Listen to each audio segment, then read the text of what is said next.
itu yang kita pelajari, ketika tiga hal ini bisa kita maksimalkan, fokus dan kekuatannya baik, maka setiap pelajaran dan pengetahuan yang melekat di dalamnya itu mudah diterima.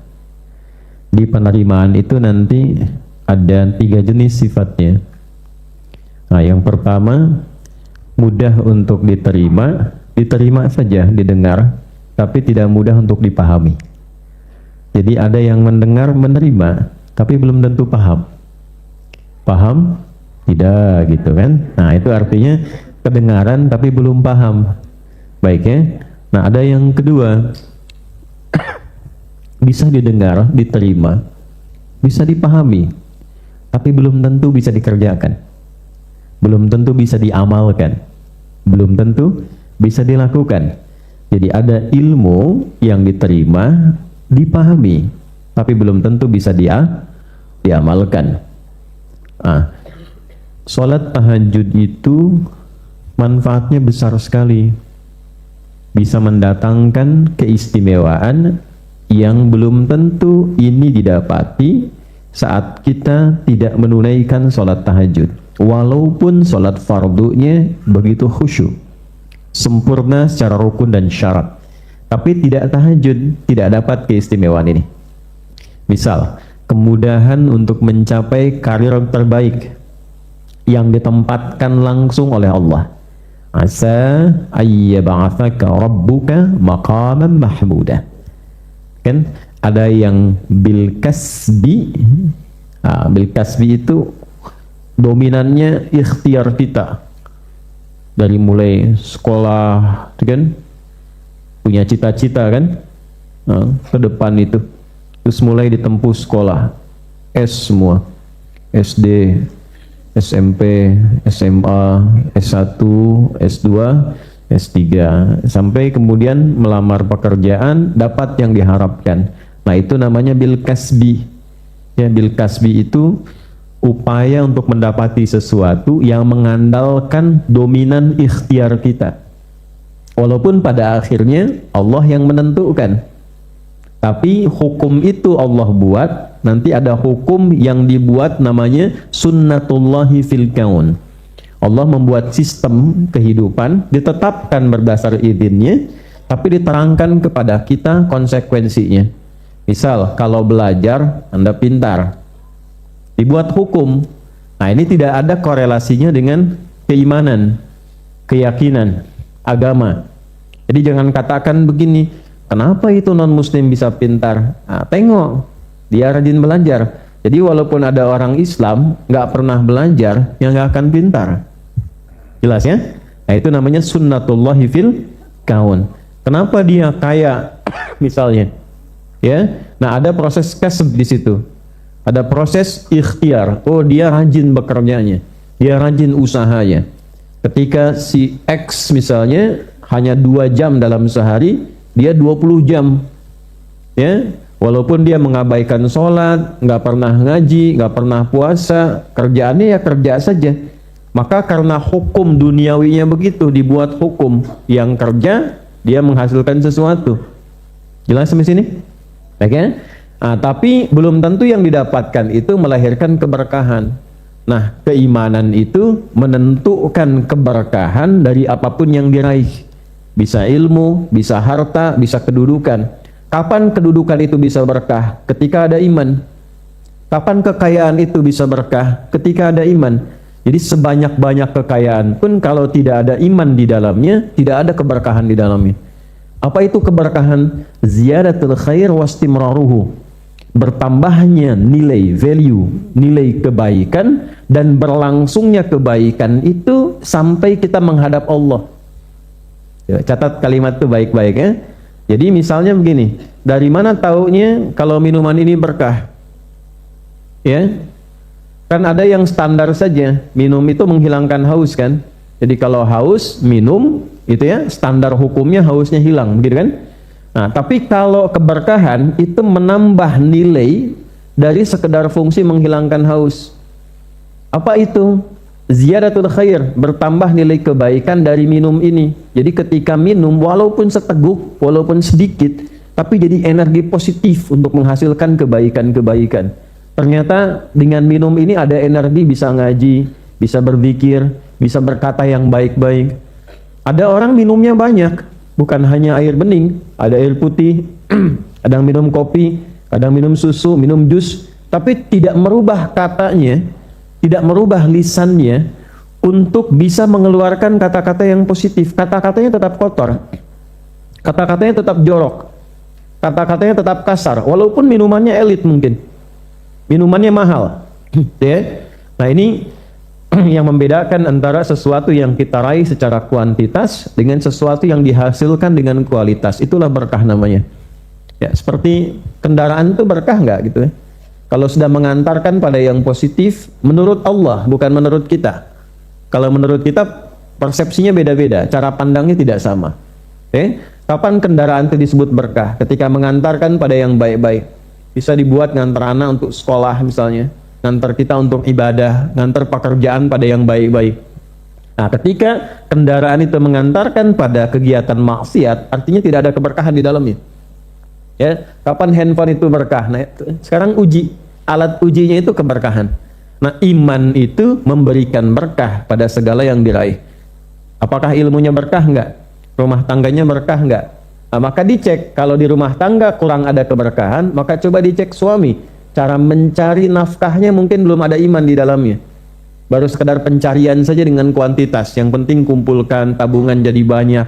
Tapi banyak itu tidak membawa sakinah. Ya, mawaddah yang tidak diisi dengan sakinah, yang ada kegoncangan dalam rumah tangga.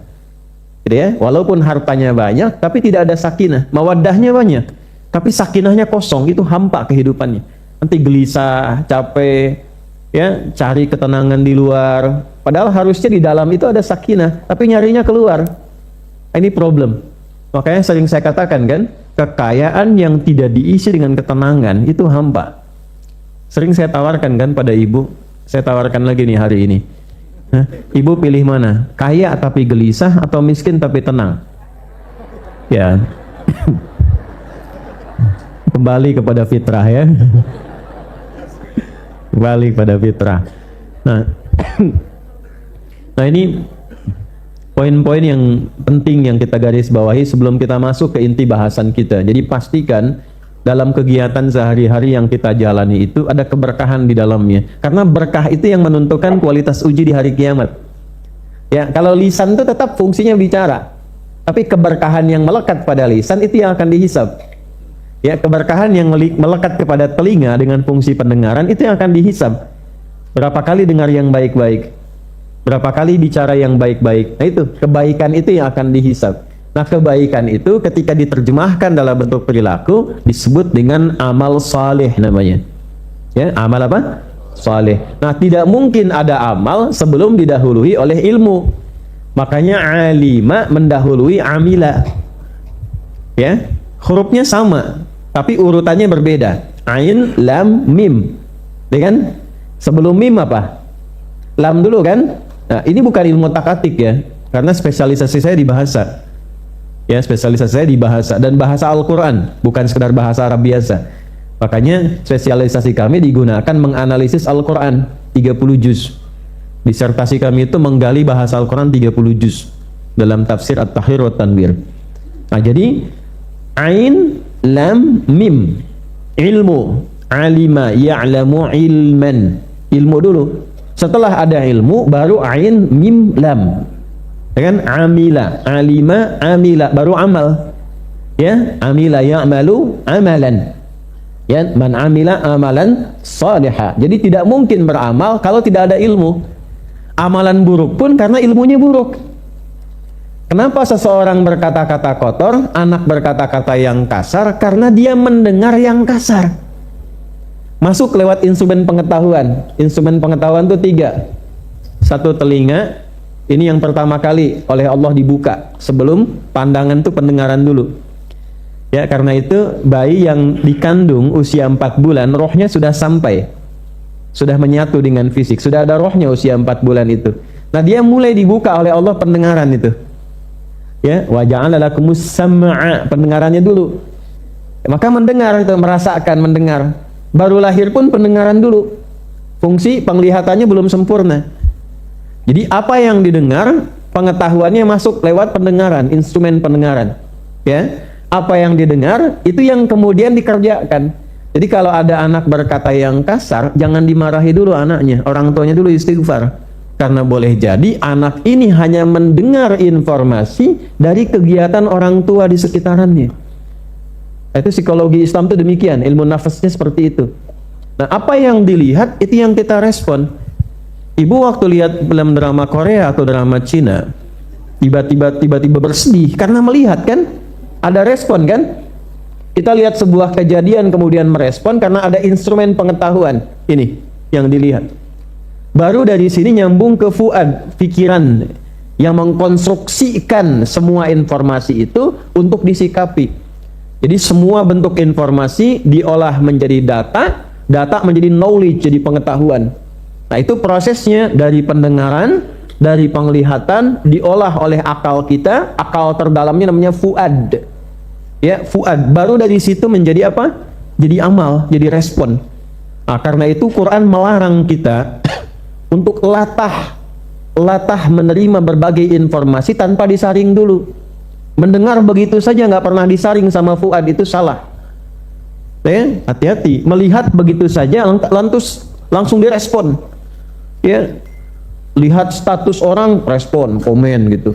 Padahal nggak tahu yang dibuat status itu entah benar entah salah. Dengar informasi langsung respon gitu. Nah, orang Islam tuh nggak begitu. Ada Quran surah ke-17 ayat 35 itu. Wala taqfu ma laisa laka bihi ilm. Innas sam'a wal basara wal fuada kullu ulaika kana anhu mas'ula. Wala taqfu ma laysa laka bihi ilm.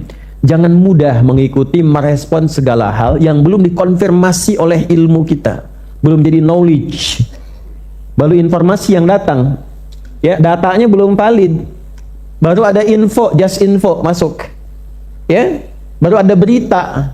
Nah, berita ini belum diolah datanya, jadi data dulu, diolah dulu. Ya, tabulasi data di dalam diri kita diolah dulu. 1, 2, 3, masuk lewat telinga, coba saring dulu tuh. Apa yang menyaring? Fuad. Yang terlihat saring sama fuad. Kata Allah, innas sam'a, yang engkau dengar. Kenapa pendengaran disebutkan pertama kali? Karena ini organ indera pertama yang berfungsi untuk mendatangkan pengetahuan. Wal basara, dan pandangan. Ya, coba yang dilihat, yang disebutkan oleh Quran tuh bukan, lihat baik-baik ya, lihat baik-baik, bukan organnya tuh, tapi fungsinya. Innas sam'a, sungguh pendengaran itu, bukan innal udhuna. Karena ada orang punya telinga tapi nggak mau mendengar, ya, masuk telinga kanan, keluar kanan lagi. Kalau kiri masih bisa lewat tuh, keluar kanan lagi, nggak mau dengar. Ada yang begitu tuh, ya.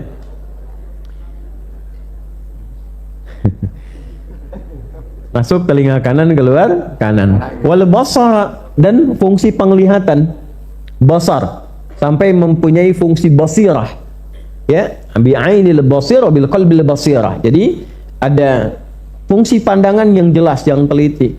Wal fuada, dan fungsi pencerna di dalam jiwa kita, itu akal yang paling utama. Fuad itu akal dalam qalbu. Kalau di sini namanya aklun, kalau di sini fuadun. Ya, di sini fungsi untuk berpikir, menyaring sementara. Kalau ke sini menetralisir saringan, bagaimana meresponnya? Ya, kalau ke sini mengkonstruksikan saja, data masuk diolah di sini. Tapi penentunya ada di sini, Bu, Pak. Diresponnya bagaimana? Apakah responnya positif? Apakah responnya negatif? Itu fuad yang berperan. Nah, kalau ada jiwa takwa, fuad akan dibantu oleh takwa. Ayo, respon dengan cara yang positif. Kalau kurang baik dengan sabar, kalau baik dengan syukur, ya. Tapi kalau negatif nanti sama jiwa fujur namanya.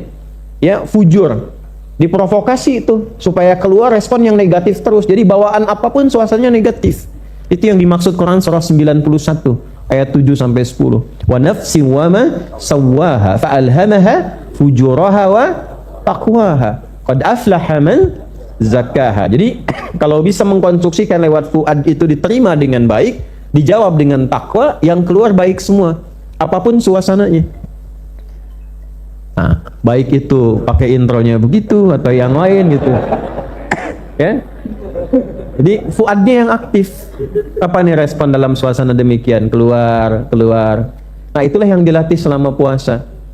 Nah, dalam konteks menerima ilmu, saya kembalikan ke awal pembahasan tadi. Nanti ada 3 tipikal. Dia mendengar tapi belum memahami. 1. Kedua, dia mendengar memahami tapi belum bisa mengamalkan. Yang ketiga, bisa mendengar sampai kemudian memahami, kemudian mengamalkan. Maka di titik inilah penting tadi saya awali sebelum kita memulai, kita memadukan 3 unsur pokok dalam kehidupan kita. Yang pertama secara fisik ini. Ya, fisik kita mesti siap. Makanya dalam satu hadis yang sangat populer dan para ulama menyantumkan hadis ini dalam pembahasan awal di bidang apapun pada umumnya. Termasuk Al-Imam An-Nawawi rahimahullahu taala memasukkan hadis ini pada nomor 2 dalam Al-Arba'in 42 hadis itu. Ya kan? Dikenal dengan hadis Jibril. Sumbernya dalam Sahih Muslim, nomor hadis yang ke-8. Rawinya tersambung pada sahabat Umar bin Khattab radhiyallahu taala anhu. Ya, an Amiril Mu'minin Abi Hafs Umar bin Khattab radhiyallahu taala anhu qala بينما نحن جلوس عند رسول الله صلى الله عليه وسلم إذ طلع علينا رجل شديد بياض الثياب شديد سواد الشعر لا يرى عليه أثر السفر ولا يعرفه منا أحد فجلس إلى النبي صلى الله عليه وسلم فأسند ركبتيه إلى ركبتيه ووضع كفيه على فخذيه فقال يا محمد أخبرني عن الإسلام. Baru masuk ke fase akal. Paham? Tidak. Ya, kata Sayyidina Umar bin Khattab radhiyallahu taala anhu, saat kami duduk-duduk santai bersama Rasulullah, ngaji santai. Jadi ada pengajian yang cukup serius, ada yang duduk-duduk santai. Tapi sering saya katakan dalam ilmu sanad, santainya sahabat pun yang dicari orang terbaik. Kenapa? Karena dalam suasana santai, orang terbaik itu yang keluar itu selalu manfaat juga. Walaupun bercanda, candanya ada hikmahnya. Walaupun tertawa tidak berlebihan. Makanya berteman dengan orang terbaik. Terbaik itu yang soleh menurut Allah. Nanti kualifikasinya yang Al-Baqarah 1-5 itu. Ya, alif lam mim dzalikal kitabu la raiba fihi hudal lil muttaqin. Nah, nanti kualitas muttaqin ini orang terbaik nih. Alladzina yu'minuna bil ghaib. 1, orang yang selalu meningkatkan iman. Jadi kalau cari teman, cari yang selalu berusaha meningkatkan iman. Bukan sekedar beriman, tapi selalu meningkatkan apa? Iman. Ibu kalau ingin suaminya saleh, ya, maka ibu berusaha tingkatkan iman. Nanti suami mengikuti. Suami meningkatkan iman. Ya, Anda bayangkan, beriman saja minta ditingkatkan, apalagi tidak beriman. Jadi kalau belum beriman, belum tentu baik menurut Al-Quran. Jelas? Walaupun mungkin teman itu secara duniawi baik, tapi nanti ada ketidakbaikan yang tersembunyi. Sampai di sini bisa dipahami nggak? Ketidakbaikan yang tersembunyi itu saat ada kepentingan ibadah, akidah, itu memberikan was-was pada diri kita tanpa kita sadari. Lama-lama jadi toleransi. Paham nggak? Mengerti ya sampai di situ. Kemudian wa yuqimunas. Nah, peningkatan iman itu bisa dibuktikan dengan peningkatan pada sholatnya. Baik senang berjamaahnya, menjaga sholatnya, mengingatkannya. Kalau punya teman yang seperti itu luar biasa. Wa mimma razaqnahum yunfiqun, punya nilai sosial yang tinggi. Ada orang beriman, sholat, ditambah dengan yang ketiga, senang bersifat sosial, senang bantu. Ya, ada dia bantu, tidak ada dia usahakan bantu juga. Itu orang terbaik. Walladzina yu'minuna bima unzila ilaik. Orang-orang yang senang mengkaji Al-Quran, senang belajar. Ya, walladzina unzila min qablik. Dan orang-orang yang senang belajar dari pengetahuan masa lalu, senang belajar. Ada yang ngaji, ada yang belajar kajian dan sebagainya. Wabil akhiratihum. Nah, yang paling tinggi itu kualifikasinya yang orientasinya akhirat. Dia bekerja dunia tapi parameternya untuk akhiratnya. Kalau sudah seperti itu luar biasa. Bawa manhaj ini, kurikulum ini dalam keluarga, minimal misalnya mendidik anak dengan tipikal Al-Baqarah 5 ayat. Belajar suami istri menjadi tipikal Al-Baqarah 5 ayat. Kalau sudah seperti itu, jaminannya dari Allah langsung. Ulaika ala hudam. Allah yang perhatikan, Allah yang rawat, Allah yang antarkan. Nggak pusing nanti. Masalah rizki, gitu kan? Masalah pengetahuan. Nggak banyak persoalan. Masalah tetap ada, tapi diringankan oleh Allah sebelum mengalaminya. Wa ulaika humul muflihun, dan hidupnya cenderung sukses dan bahagia. Nah, jadi apa yang dilakukan pertama kali oleh para sahabat itu, mereka dalam bergaul mencari orang-orang soleh yang demikian, sehingga bercandanya pun baik. Teman-teman yang masih kuliah, saya cari teman-teman yang baik, cari dosen yang baik. Ya, Nabi Isa alaihi salam punya ibu siapa? Sayyidah Maryam. Sayyidah Maryam itu ditunjukkan oleh orang tuanya. Ya, orang tuanya siapa? Imran alaihissalam dengan Hannah, gitu kan? Kemudian Imran meninggal sebelum Maryam itu terlahir. Tapi sudah punya komitmen kedua orang tua ini. Siapa yang dicarikan guru untuk merawat Maryam itu, mendidiknya? Sayyidina Zakaria alaihissalam. Beliau bukan hanya pintar, tapi soleh. Ya, ada soleh yang kurang pintar, ada pintar yang kurang soleh. Cari yang pintar dan soleh. Nah, cari sekolah begitu, Bu. Ya, sebelum masuk pesantren cek dulu gurunya soleh enggak selain pintar, pembimbingnya soleh enggak selain pintar. Ya, cari sekolah yang umum juga begitu. Jangan sampai nanti pintarnya dominan tapi karena kurang soleh, lulus pintar tapi enggak beradab. Ya, ini berbahaya. Ini berbahaya. Maka apa yang diajar oleh Sayyidina Umar bin Khattab radhiyallahu taala anhu, kami itu kalau duduk-duduk santai yang dicari Nabi. Nanti kalau nggak ketemu Nabi, kualifikasinya di bawah siapa? Sahabat yang punya akhlaknya mengikuti Nabi, mirip-mirip gitu. Nah, itu yang demikian. Kalau belum ketemu, kita belajar menjadi orang seperti itu sesuai dengan level kemampuan kita. Makanya penting belajar sirah, keluarkan satu-satu. Jangan banyak-banyak dulu. Ya, hari ini misalnya belajar sebulan cara bicaranya Nabi. Jangan banyak-banyak, jangan berlebihan, banyak gitu kan, tidak, satu-satu dulu. Cara memandang Nabi, cara jalan Nabi, satu-satu keluarkan. Cara berpakaiannya Nabi. Kalau sudah merasa nikmat, nanti terjadi perubahan dalam hidup. Ya, dicoba saja, coba pelan-pelan. Nah, apa kata Umar bin Khattab radhiyallahu taala anhu? Ketika kami sedang duduk-duduk santai, tiba-tiba ada seorang datang mau ikut gabung, mau belajar. Tapi yang pertama diterjemahkan apa? Disifati itu. Kata beliau itu fisikal ya. Jadi siap untuk belajar. Ini orang pakaiannya putih, bersih, rapi. Nah, tidak harus selalu menunjukkan pakai baju putih misalnya, tidak juga. Ya, oh nanti kajian bulan depan semua pakai baju putih ya, putih misalnya kan. Nah, salah sih tidak, tapi pemahamannya tidak harus begitu. Maksudnya apa? Di sini menunjukkan kesiapan untuk belajar sesuai dengan konteksnya. Ya, kalau masuk kampus yang siap, pakaian rapi, pakai dasi, pakai jas misalnya masuk, bersih, rapi, sesuai konteks. Antum masuk misalnya ke UI pakai jubah kan aneh juga gitu kan. Tapi kalau kampus-kampus agama misalnya masuk ya mungkin masih bisa diterima sesuai konteksnya, siap. Rambut tersisir rapi, artinya apa? Siap-siap dulu minimal wudu, mandi supaya tidak ngantukan. Nah, coba kalau murid melihat ustadz ngantukan gimana? Ya, ustadz juga sama, lihat murid mundur-minggir dikit kan. Cari posisi yang kira-kira strategis gitu kan. Nah, makanya orang-orang serius kelihatan dari fisiknya. Begitu sudah kelihatan tersisir rapi, apa yang terjadi? Kata Omar, dia duduk mencari saf paling depan, langsung ke depan itu. Ya, kenapa? Karena di depan itu akan menjaga fokus. Ini mau ngantuk susah kan? Mau ngeluarin handphone juga nggak bisa kayak yang di tengah-tengah belakang itu. Nggak bisa begini, nggak mungkin depan saya begini. Yang ada kan fokus gitu. Ya, kemudian sikap sempurna. Makanya kenapa dari TK diajarkan sikap sempurna, duduk rapi gitu ya. Itu hadisnya ada, mengambil dari hadis ini.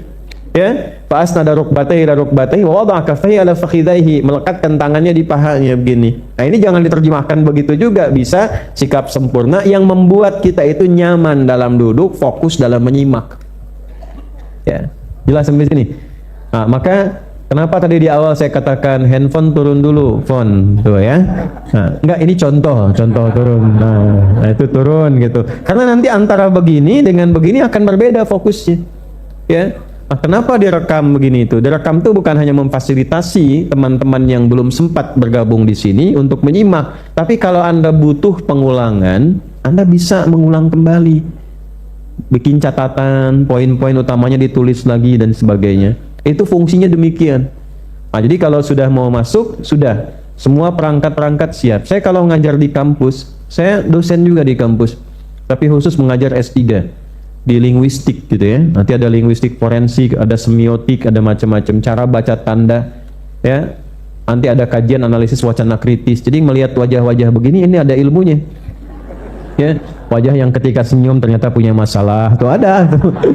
Ya, wajah yang baru dimarahin istri juga ada kelihatan tuh. Ya. Ya.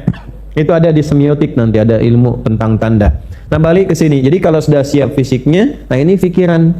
Imam Nawawi itu runtut sekali. Ada kitab namanya At-Tibyan fi Adab Hamalatil Quran. Ya, kadang-kadang saya nyebut kitab ini untuk dipelajari, dikaji, bukan untuk endorse. Tukang-tukang toko buku kadang-kadang video saya dicomot tuh, tek gitu kan, dikeluarin, dia jualan tuh. Ya, Anda ambil aja dari Google misalnya, dicek, keluarin At-Tibyan. Nanti ada sikap-sikap mengendalikan fisik, mengatur kesiapan pikiran. Jangan masuk dulu ke majelis ilmu kalau pikiran masih kalut. Selesaikan dulu di luar. Termasuk maaf ya, para guru nih. Kalau mau mengajar di level apapun, punya masalah sebelum datang ke kelas. Jangan dibawa masalah ke kelas. Selesaikan di luar kelas dulu. Ini penting sekali.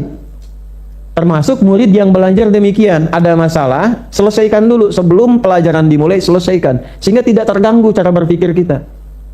Nah, yang ketiga, baru ini yang difungsikan hati. Nah, inilah pentingnya niat. Niat itu, nah ini tolong disimak baik-baik ya di bab ini nih.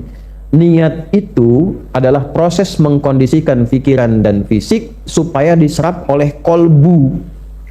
Jadi begitu fisik menerima, akal kemudian menyerap, ditembuskannya ke sini. Jadi ilmunya nggak ke sini, Pak. Ilmunya ke sini. Ya. Jadi ketika misalnya saya mengucapkan ini, Anda dengar lewat telinga tuh, ditangkap oleh akal, diteruskannya ke sini, ke kolbu. Jadi nggak nyangkut di sini. Karena ini hanya nanti meneruskan saja untuk diamalkan. Istilah kerennya mengkonstruksikan, merekayasa, mengatur supaya perintah dari sini itu perintahnya mudah dilakukan oleh fisik. Diperintah tuh dari sini, bukan dari sini. Misal nih, Adi bicara dari sini tuh, diteruskan dari sini ke sini. Di sini diteruskan ke lisan cepat. Ya, tapi prosesnya demikian indahnya Allah mencipta itu cepat sekali sepersekian detik. Yang jadi pertanyaan itu perintah bicaranya dari takwa atau dari nafsu. Kalau dari takwa akan keluar kata-kata dan kosakata yang dibentuk akan menjadi baik sehingga nyaman untuk diterima.